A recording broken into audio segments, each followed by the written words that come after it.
mga kaitsi, magandang buhay. Ayan, sangsulong tayo ng mundo guys. Sana ay nasa mabuting kalagayan tayo and stay love at kilig, di ba?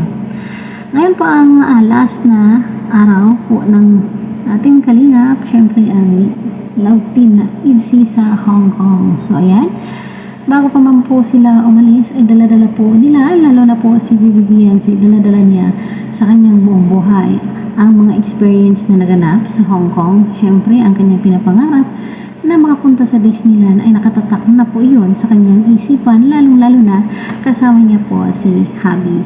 So, ayan, maraming mga memories na naganap at siyempre, nakita po natin na marami ang nagmamahal sa Team Kalingap at siyempre sa IDSI.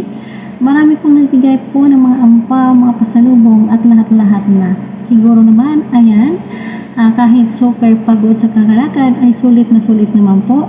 Ika nga ay hindi naman po ito araw-araw o sa buong buhay maglalakad ng ganun-ganun na lang. Ang paglalakad na yan, ang mga pagod na yan ay marami pong dala sa kanilang buhay na kailanman ay hindi nila makakalimutan. Especially na po dito po kay Habi at saka kay Vivian.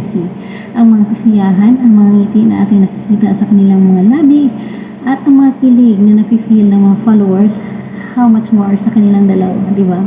So, manatili po tayong in love at kinikilig sa lahat ng hamon ng buhay. Isipin na lang natin po ang mga kaganapang nagiging masaya.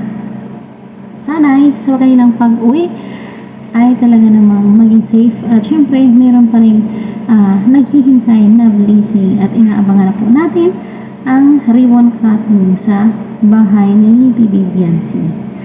So guys, enjoy lang po tayong lahat. Love lang po.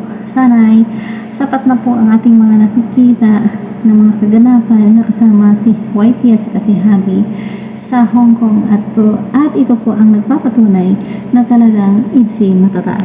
Yan lamang for now. Thank you so much for watching. Nakanganga pa ba? Grabe, parang wala ka nakita ngayon. Focus na focus ka. Sobrang ganda eh.